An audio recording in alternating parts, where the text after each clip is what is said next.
So after 37 days of no, and it's called, in politics, it's called an adversarial interview. In every other walk of life, it's just called a reporter interview, where you're being asked live questions. It's a live contiguous thing. Maybe you're put on the spot, maybe you're not. You could be interviewing the mayor. You could be interviewing somebody that saved somebody's life. Well, in politics, it's called an adversarial interview because the reporter asks you questions, 2 cameras, live, and then it's run and shown to the populace without editing. At least it's supposed to be. If we sat down for 12 minutes with the candidate, well, she's done none of that. As a matter of fact, she had a stand-up with somebody yesterday. I think she was asked one question, and she veered off and said, well, we're celebrating the anniversary of Martin Luther King and the March in Selma. Matter of fact, I was in Selma yesterday. So she gave this answer to something, but it was not what she was asked. So it showed as like, it's like, basically, her campaign, which kind of runs on fear. Is that camera on? So they've decreed that they're going to sit down with CNN and they're going to do a sit-down interview. But Walz is going to sit with her, and they're saying it as the first 2 full administration sit down for this campaign, and they're putting it up in lights with CNN nearly broke and complicit, putting it together so that Walz will be there with her when they answer these live questions. And the anticipation is that what you're going to hear a lot is what she meant to say was, if I could elaborate for Kamala. May I interject? He's going to say that a lot. Exactly. It's going to be like that. And it's a farce.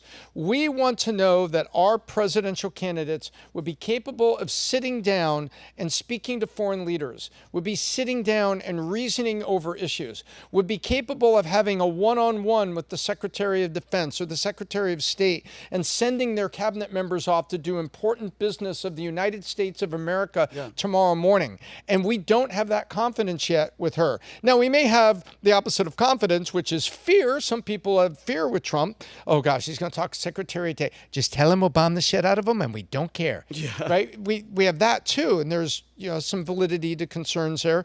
But with her, we're sitting there saying, will you just show me a good interview? Will you show me that you can dynamically think and process? Because we've seen way too much word salad and everything that we're really concerned about this. And now CNN is complicit in putting window dressing on this. Are they going to have, and by the way, everything has been discussed. I read it this morning. They said, listen, she's going to be wired with the producer's ear, and we all know what that is, right? Are you serious? Yeah, one earpiece, and so. Wow.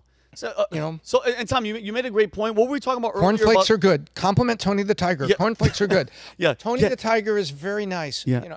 Kamala cackled. Are we at that level? Yeah, Kamala laugh. Now's a good time to laugh. But Tom, you made a great point. Then I'll go to you, Dave. Were you talking about that thing of lies, Tom? You keep piling and piling and piling and piling. Her career, her political career as a whole is now it's so exposed, and it's funny that the Party of Democracy. They forced her in. They're forcing her down our throats. But and I love it, Tom, because now you're gonna get to see a glimpse of her with her teammate. I mean, but the end of the day, unless it's fully edited and then sent to us in a 15-minute composite. That's exactly what I was gonna say. We're not gonna get to see Kamala Harris until the debate, which is on the 10th. What were you going to say? Or fully staged. I mean, this is CNN, the same team that leaked the questions to Donna Brazile. Hillary Clinton back in the debate. Great call. Give her the questions in advance, and there'll be no surprises. She'll prep. She'll have a little earbud in. Oh, Kamala, you idiot! You forgot to mention this point. Oh, did I forget to mention that? Or it's totally staged. In as much as her only good speech to date was at the DNC, only because she's reading off a teleprompter, not being interrupted, not being challenged, not being pushed back on. This is as close to an AI-generated candidate as we're going to get in real time. She's not a real candidate. She was selected in a Soviet-style coup. This is propaganda through and through. She's being built up, propped up, and she could be an AI-generated image. This is the classic Manchurian candidate living out. Yeah. It really is. What are you going to say, Rob? You're laughing. What'd you do? Well, I mean, at this point, Jeremy we were trying to hide the. Sorry, guys. we were trying to hide these water bottles that were on there, and so we were trying to do it with camera shots, and Jeremy just kept shooting. Oh, so he's wide, such a- he's- So you see me leaning over and totally caught. Yeah. So I apologize. But what do you think? What I was trying to grab was the numbers. Okay. What's very interesting is why are they not letting Kamala go out and speak is the question everybody has. She's an idiot. That's the answer. But is she more of an idiot than we didn't trust Joe Biden? And the reason I say that, or the DNC didn't trust Joe Biden, April 25th to July 21st, that was the length of Joe Biden's 2024 presidential campaign. 87 days. During that time, he did at least 3 major interviews. He did the Howard Stern interview, he did an interview after the debate, and then he did the hour-long press conference by himself. So on average, over that time, Joe Biden did an interview once every 29 days. It's now day 39, and Kamala Harris has not done a single one. So why does the DNC trust Biden, who has cognitive decline? Why would they put him out more than they would put out Kamala Harris? Well, teacher, Great they point. might have learned their lesson from putting Joe Biden out one too many times and getting smacked down and having to withdraw. So don't make the same mistake twice. And keep her muzzled, because when she opens her trap, she makes herself look like the DEI hire that she is. Yeah, Biden was also a special test case because remember, he was hiding in his basement for most of that primary campaign. And then even after the DNC, he didn't come out very much. Like, one interview every 29 days is ridiculous. Nothing I for a get major that. party candidate. Like, that's not an acceptable number. But we understood why they were hiding him because we saw what he looked like. And we had talked about this for months, the weird freezing, the weird shuffling. They started having people walk with him as escorts to the, what is it, the helicopter? Oh, they put Marine the whole One. press team. They put Kareem Marine Jean-Pierre just to make sure. Turning to politely shake hands with no one. Right, Yeah. they got lost They in France. needed him, and Rob. the They D-Day literally, celebration. you nailed it. They literally put people around him just to like give him a sense of balance. Because you know when he walks, that the dementia hands that he has, it's obviously, it's clearly obvious. But here's the thing that you guys. For 6 Hiding months, her- we didn't have a president. We had elder abuse. So, I mean, Yeah. let's... Yeah, I- You're right, They're Tom. hiding her Yeah. even more than they hit Well, here, that. which camera's my camera if I want to talk? Yo, to go them? right in that one. The one on the right. Kamala is dumber than Joe Biden was demented. That's the bottom line takeaway. I respect, and by the way, and this is what should actually bother and scare you guys. That's the T-shirt, dude. I know. That's it. First of all, that's my Dumber part. That's than trademark, dementia. biatches. By the way, That's- that's yours. But guys, Dumber than dementia. Oh, my God. It's Kamala Harris. Dumber than dementia. Dumber than dementia. Dude, okay, that we'll talk after. That's it. Yeah. But here's the deeper point that I'm worried about, guys, is what does that tell you about this is them being up to their old tricks, Tom? Because think about this.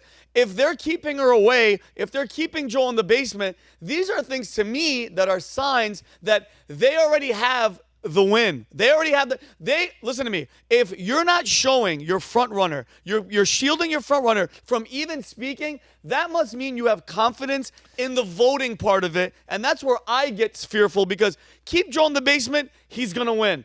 Keep Kamala away, guys, we're good. We're good, because in any other competition, I don't care if she's dumb, you got to get out there. Get out there and talk. We're less than how many days away? 60-some days? The flaw with what you're saying now, though, is that she is out there, just in a highly curated, highly manufactured sense on Twitter, on TikTok. Big time. And so they're using the sound bites to replace for what was otherwise open air discussion. Yes. And the young generation, I don't think cares, and I don't think they understand. Yeah. And they think they're seeing something that's authentic, like Kamala cracking an egg, or Kamala sitting down making jokes about coming out of the record shop, having bought John Coltrane, her favorite albums, which she didn't have for some reason. Yeah.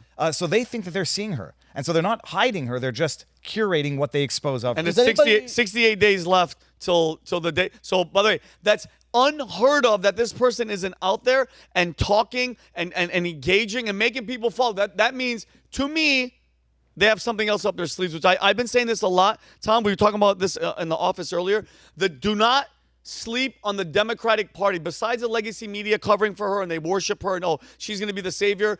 The Democratic Party, at some point, once they realize, Tom, especially with the debate, they're gonna be a wild animal in a corner. You know what I mean? And those are the most dangerous. And that's where the Democrats are heading to. So you could get all paranoid and go down those paths and everything, or you could look at what we don't have, or look at what we do have.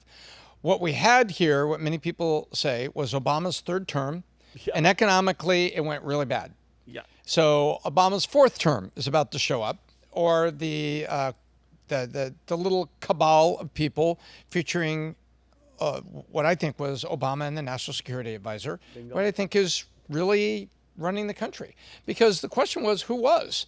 Because you can confidently say that Biden wasn't running the country because you were getting leaks from cabinet members that say, well, we haven't been together and I haven't had a one-on-one with them and I'm running with policy. Who made the policy? What policy are you running with? There was a quote, I'm running with policy. Okay, so Biden's not doing it. Certainly Kamala's not standing in. So who is? And suddenly you say, no, yeah. Who is? Who is in charge? Go ahead, Connor. I mean, the national security advisor, and we just experienced Obama's third term, the bounce out of COVID, and the economy didn't go so well. Yeah. Does anybody find it at all ironic and amusing that our historic first woman of color presidential candidate can't talk to the sympathetic press without a straight white guy to lean on for the whole time? Like, That's a good point. You'd think they'd want her without Walz as much as possible. Yeah. I was shocked they picked Walz. He has no intersectional hierarchy points going for him. He's white. He's Midwestern. Like he has nothing. He's weird. He's a commie. That sells with the left. Yeah, they passed over Shapiro, who at least had the Jewish thing going for him.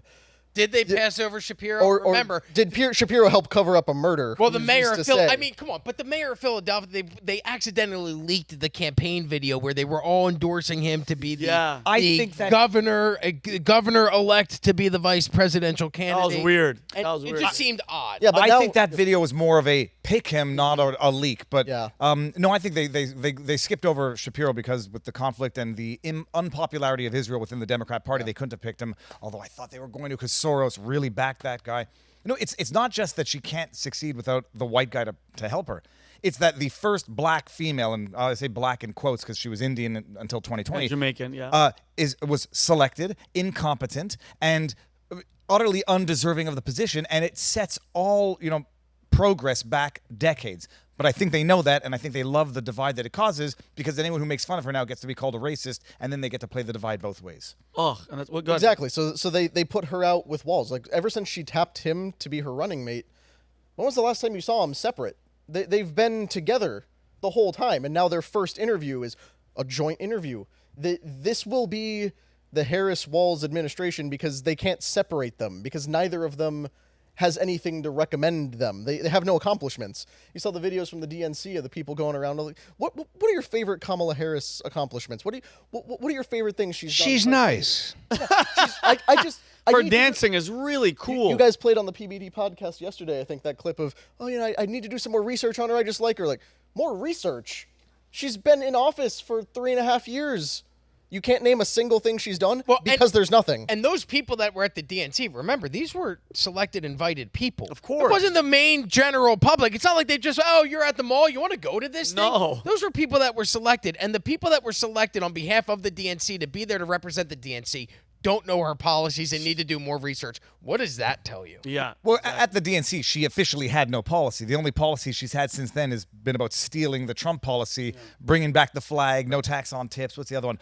Putting together a commission to investigate childhood. Oh, she just said yesterday she wants to build the border wall. And build the border wall. That's the fourth one. Next, she'll be for making America healthy again. Yeah. So it's just literally taking Trump's campaign points and going, that's a good idea. We'll do that now. I feel like I'm watching a Broadway play, but it's like a remake later, where it's like playing the part of the presidential candidate will be Kamala Harris.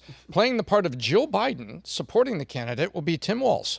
It's like, all we've got is just two new actors, and we're watching the same theater. Yeah, it's horrible. But I mean, listen, I think it's gonna be like you said, Tom. It's not gonna be nothing exciting, nothing new. It's gonna be all canned. I just can't wait. Like the September 10th is going to be like. Listen, the Biden-Trump one was just it was embarrassing. Like I felt bad for Biden. It was a disaster. This one is going to be this is going to be an actual fight because she's going to know what he's going to say and they're going to train her what to say. But guess what? No mics, no earpiece, no notes, and I can't wait for that one. What's up, everybody? Vincent O'Shaughnessy here. If you want to see me and the entire Valuetainment crew, we will be at the Volt Conference September 4th through the 7th at the Palm Beach Convention Center, hosted by none other than Patrick Bet-David and featuring Dwayne The Rock Johnson. Guys, this is the place to be. If you are an entrepreneur and you want to level up, do not miss this opportunity. This is the best place to network. If you want tickets, go to thevaultconference.com. Do not waste time. This thing is going to sell out, and I will see you guys there. Peace and love. So if you like this clip, click right here. And if you want to see more like it, click right here. Stay angry, Patriots.